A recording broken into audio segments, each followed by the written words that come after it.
Hello प्यारे विद्यार्थियों, कैसे हैं सब लोग। अध्याय 1 कक्षा 11 भौतिकी पहला अध्याय है बिल्कुल। और सामान्यतया इस अध्याय को हम पढ़ते नहीं हैं ज़्यादा, क्योंकि इसमें कुछ आंकिक प्रश्न या ऐसी कोई चीज़ इसमें नहीं है। ये सिर्फ जानकारी पर है और इसमें बताया गया भाई फिजिक्स में हम क्या पढ़ेंगे, विज्ञान क्या है। और इसका जो नाम है चैप्टर का वो है भौतिक जगत। तो सबसे पहले हमारे लिए ये जानना बहुत ज़रूरी है कि एट ऑल भौतिक जगत है क्या। अगर भौतिक जगत की बात करूं तो भौतिक जगत है क्या। अंग्रेजी में बोलते हैं फिजिकल वर्ल्ड। फिजिकल वर्ल्ड, ठीक। तो सबसे पहले हम इसी बात पर विचार करेंगे कि भौतिक जगत क्या है। और आप जानना भी चाहते होंगे कि यार किसको कहेंगे भौतिक जगत। अब देखिए, मैं इसकी बिल्कुल सटीक परिभाषा लिखूंगा भौतिक जगत की। मैं एक परिभाषा इसकी एक लाइन में कर दूंगा। देखिए क्या लिख रहा हूं मैं। देखिए, प्रकृति का वह रूप जिसका जड़त्व परिभाषित हो जाता है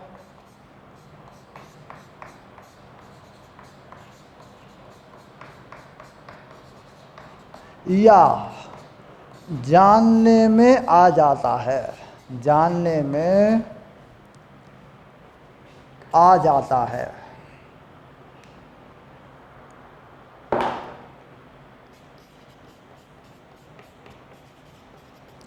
भौतिक जगत कहलाता है।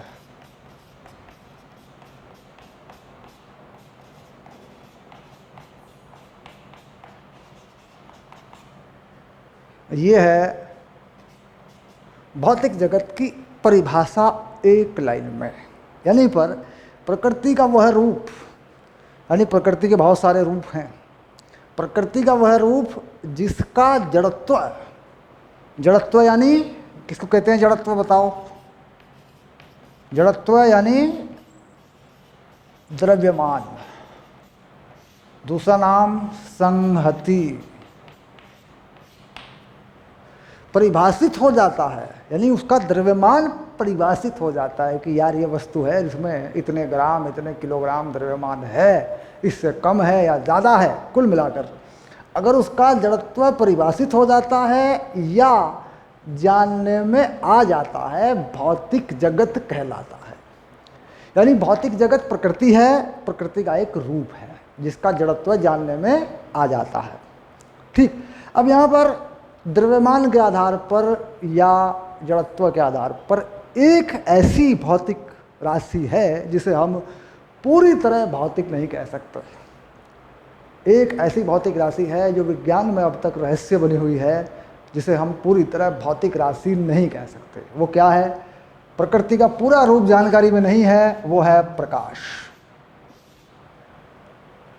यानी प्रकाश का द्रव्यमान हम परिभाषित नहीं कर सकते। प्रकाश का द्रव्यमान कितना होता है, इस बात को विज्ञान अब तक पूरी तरह नहीं जानता। प्रकाश देखने में आता है, प्रकाश किससे वस्तुएं दिखती हैं, प्रकाश अनुभव में भी आता है, लेकिन प्रकाश का द्रव्यमान पूरी तरह जानने में नहीं आता। दूसरी बात, जो प्रकाश की चाल है, अधिकतम चाल, आपने सुना होगा प्रकाश की अधिकतम चाल 3 × 10⁸ मीटर प्रति सेकंड होती है निर्वात में। वह चाल अधिकतम प्रकृति में पाई जाने वाली चाल है। यानी प्रकृति में जो अधिकतम चाल पाई जाती है वो प्रकाश की चाल है। उसका मान है 3 × 10⁸ मीटर प्रति सेकंड, यानी 3 लाख किलोमीटर प्रति सेकंड। सीधी सी बात है, ठीक। तो प्रकाश जो है एक रहस्य है जिसका अभी तक द्रव्यमान नहीं पता, लेकिन ये पता है, इतनी बातें पता हो गई है कि प्रकाश में द्रव्यमान तो है, कितना है ये नहीं पता। आइंस्टाइन आए, आइंस्टाइन ने भी कुछ फार्मूले दिए, कुछ चीज़ें दी, ठीक। आइंस्टाइन के सूत्र प्रकाश पर नहीं लगते, प्रकाश जैसे कोई और चलता है तो उस पर उनकी गणनाएं ठीक ठीक फिट बैठ जाती हैं, हो जाती हैं, ठीक, लेकिन प्रकाश पर नहीं। क्योंकि प्रकाश में जितनी चाल है, वो प्रकाश की जो चाल हम वैज्ञानिक विधियों द्वारा नापते हैं वो इतनी अधिक है कि उस पर कुछ गणनाएं नहीं हो पाती हैं। तो यानी बात आई कि हमारे लिए रहस्य जो है वो क्या है, वो प्रकाश है। कुल मिला के द्रव्यमान परिभाषित हो जाने से, ये बहुत लंबी बात है, लंबी कहानी है, भौतिक जगत बताऊंगा तुम्हें क्या है, फिर एनसीईआरटी से बताऊंगा, सारी चीज़ें इसमें फिट रहेंगी। तो अभी तो बात चल रही है कि भौतिक जगत क्या है। अब द्रव्यमान परिभाषित हो जाने से, ठीक, चाहे ये कण का हो चाहे ये वस्तु का हो, द्रव्यमान कण का होगा या वस्तु का होगा, ये विज्ञान की अपनी धारणाएं हैं। भाई हम किसी को कण कहेंगे, किसी को वस्तु कहेंगे, ये बात आ गई, कण का हो वस्तु का। द्रव्यमान परिभाषित हो जाने से आवेश परिभाषित हो जाता है।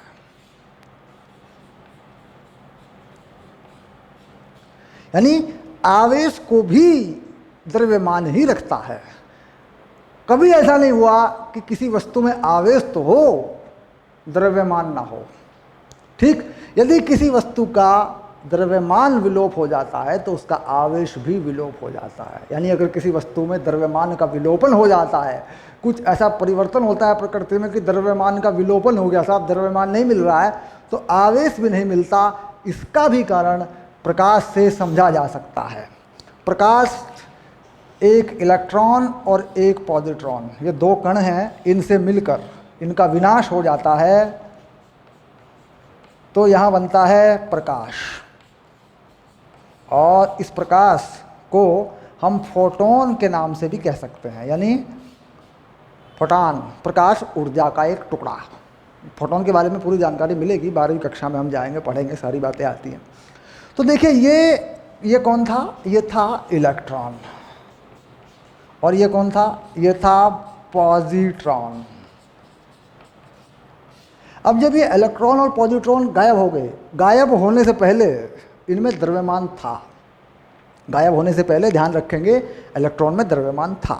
विलोप होने से पहले या इनका विनाश होने से पहले इलेक्ट्रॉन में द्रव्यमान था, पॉजिट्रॉन में भी द्रव्यमान था। लेकिन जब ये प्रकाश बने तो द्रव्यमान गायब हो गया और जो इन पे आवेश था वो भी गायब हो गया, वो भी विलोप हो गया। यानी प्रकाश के अंदर आवेश नहीं है, प्रकाश आवेश रहित है। आवेश रहित हो गया प्रकाश। प्रकाश आवेश की गणना नहीं बताता, जबकि हम जानते हैं कि जब प्रकाश बनता है तो वह दो आवेशों से मिलकर बनता है। ये बात हमने ढूंढ ली अब तक कि दो आवेशों से मिलकर प्रकाश बनता है, लेकिन प्रकाश में आवेश की गणना नहीं होती है। एक पॉजिटिव, एक धनात्मक, एक ऋणात्मक चार्ज का इस तरीके से विलोपन हो जाता है या विनाश हो जाता है कि वो प्रकाश बन जाते हैं। ठीक, ये हम कह सकते हैं कि आवेश का यहाँ संरक्षण है, ये हम कह सकते हैं, क्योंकि बाद में प्रकाश किसी वस्तु पर गिरता है, वो फिर वापस उसमें उड़ जाए, आवेश बढ़ जाते हैं, वो सारी चीज़ें हो जाती हैं। लेकिन कुल मिला के अगर द्रव्यमान का विलोपन हो जाता है तो आवेश का विलोपन भी हो जाता है। यानी ऐसी कोई वस्तु प्रकृति में नहीं हो सकती जिसमें आवेश तो हो, द्रव्यमान ना हो। यानी मूल जो राशि, जो मूल रूप से भौतिक परिभाषित हुआ, वह क्या हुआ, वह हुआ जड़त्व। जड़त्व किससे नापा गया? जड़त्व नापा गया द्रव्यमान से। द्रव्यमान है तो जड़त्व है। ठीक, अब कण हुआ, वस्तु हुआ, आवेश हुआ।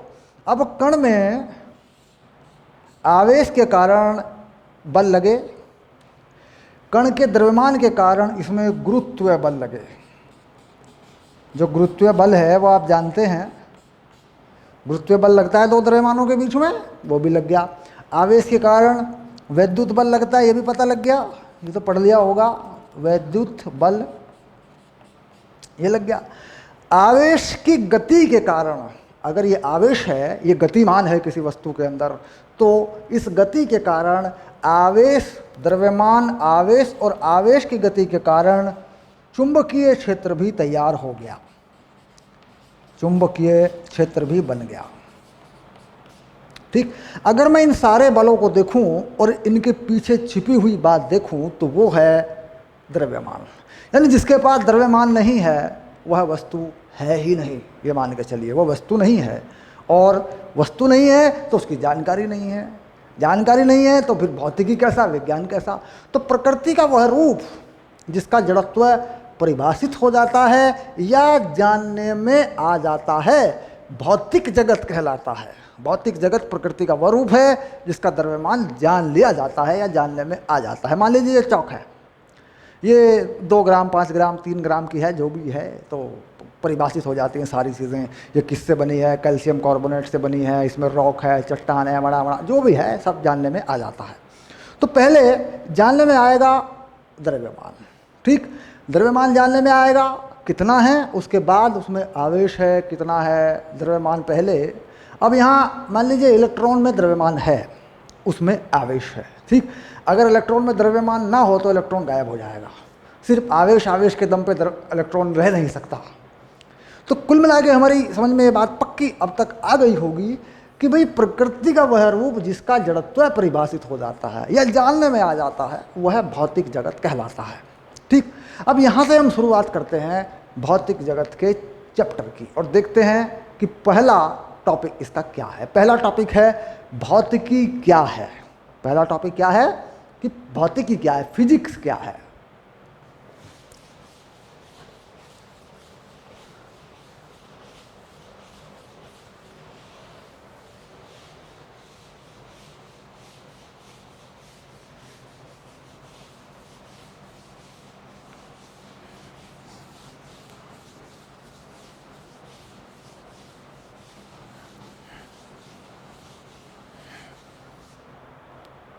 अब देखिए बिल्कुल बेसिक बात बताऊंगा, भौतिकी क्या है, इतना सीधा सटीक जवाब दूंगा आपको।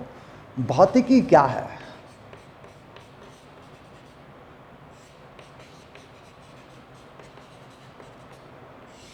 ठीक, भौतिकी क्या है। अब विज्ञान की वह शाखा,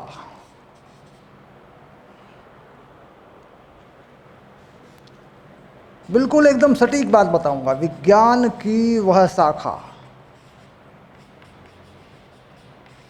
जिसमें जड़त्व के प्रभाव की गणना की जाती है।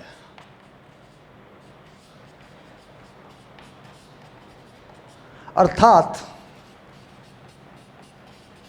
भौतिकी में नियम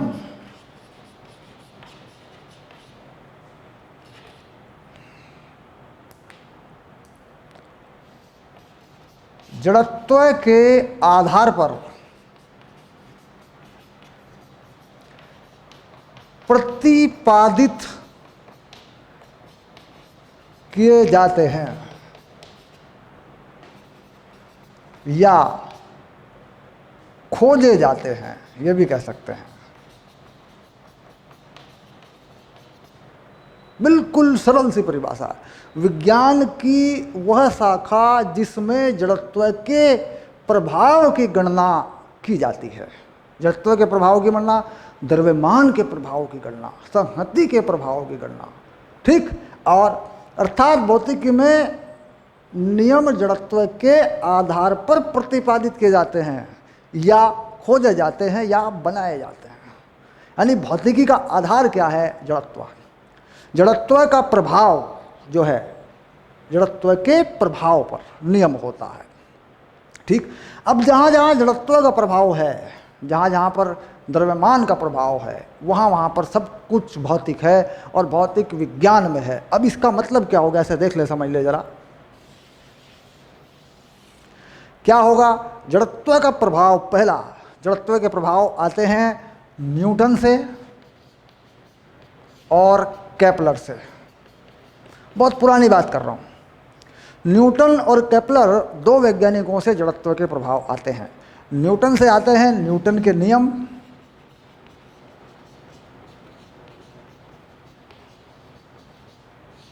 और केपलर से आते हैं ग्रहों की गति के नियम।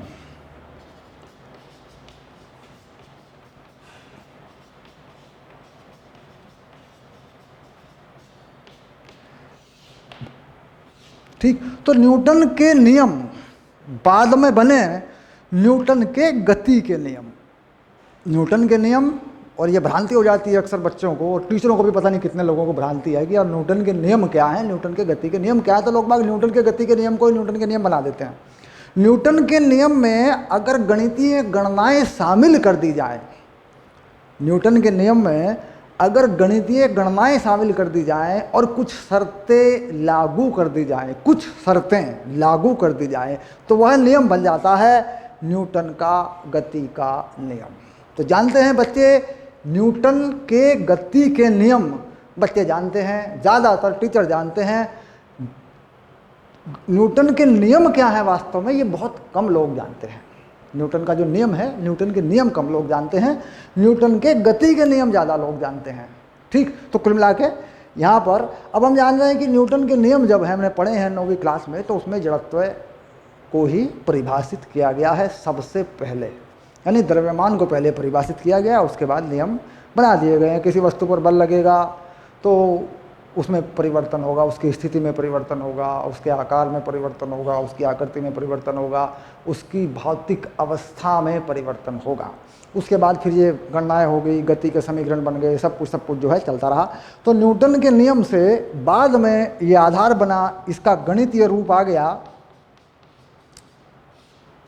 न्यूटन के नियम का एक एक स्टेप पे चलते रहेंगे। ये बन गए न्यूटन के गति के नियम।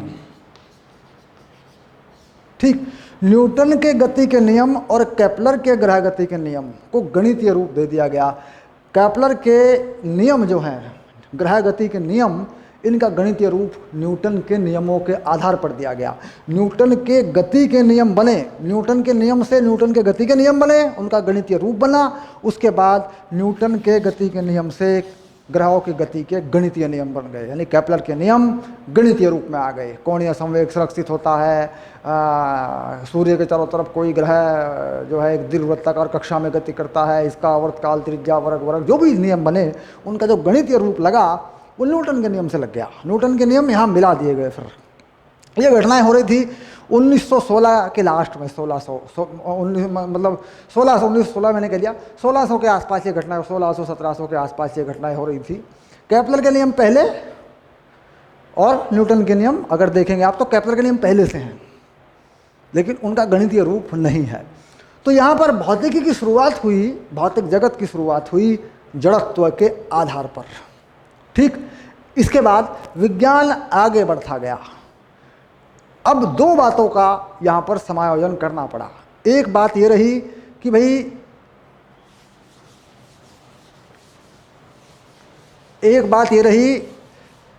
एक है वस्तु और भाई एक है कण। ठीक, तो न्यूटन के नियम, जो न्यूटन के नियम हैं, न्यूटन के नियम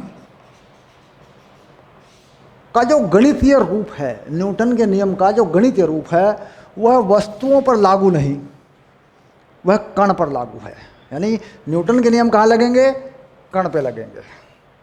कण की परिभाषा बनाई गई। भाई कण क्या है?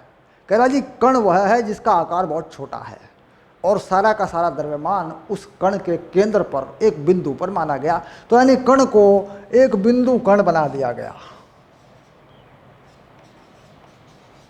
और इस पर न्यूटन के नियम लगा दिए गए और न्यूटन के नियमों का गणितीय रूप बना दिया गया।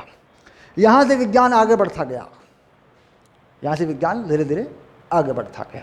ठीक, नई नई खोज होती गई, नई नई बातें आती गई। अब जा कर के विज्ञान परमाणु तक पहुँच गया है। ठीक, जो प्रयोगों के आधार पर सत्य हो जाता है वह विज्ञान में शामिल कर दिया जाता है। परमाणु का वह हिस्सा या परमाणु की जानकारी का वह हिस्सा जो जड़त्व के आधार पर होता है वह भौतिक विज्ञान में शामिल हो जाता है, और परमाणु का वह हिस्सा जो जड़त्व के आधार पर नहीं होता है वह रसायन विज्ञान में परिभाषित हो जाता है। ठीक, या जीव विज्ञान में परिभाषित हो जाता है। तो इसलिए क्या होता है कि तीनों विज्ञान जो है, जीव विज्ञान, रसायन विज्ञान और भौतिक विज्ञान, ये तीनों विज्ञान क्या हैं कि बटे हुए हैं। अगर जड़त्व के आधार पर कुछ चीज़ें परिभाषित हो जाती हैं, ठीक, तो भौतिक में रख लो। अगर रासायनिक अभिक्रियाओं में परमाणु भाग लेते हैं तो उसे रसायन विज्ञान में परिवर्तन करते हैं, रसायन में रख लो। जीव विज्ञान में जीवन की बात होती है, मरने की, जीने मरने की बात होती है, बीमारियों की बात बोला, जिसे बायोलॉजी में रख लो। तो दिस इज द डिवीज़न, ये डिवाइड कर दिया गया। भौतिक विज्ञान में ये पक्का हो गया कि भाई ये जो जड़त्व के कारण जो चीज़ें होती हैं वो भौतिक विज्ञान में रख दी जाती हैं। ठीक,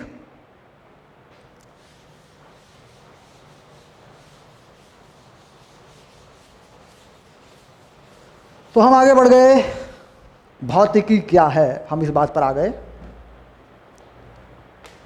तो लेंगे अपनी अगली क्लास में भौतिकी क्या है, एनसीईआरटी के आधार पर हम बात करेंगे कि भौतिकी क्या है, इसके बारे में एनसीईआरटी क्या कहती है, कैसे कैसे नियम आए, कैसे कैसे चीज़ें बनी, लेते हैं अगली क्लास में। बड़ा ही बढ़िया इंटरेस्टिंग चैप्टर है, कुछ न्यूमेरिकल इसमें है नहीं, सवाल इसमें हल करने नहीं है, सिर्फ कहानियाँ हैं, बातें हैं, मज़े मज़े में चलता रहेगा।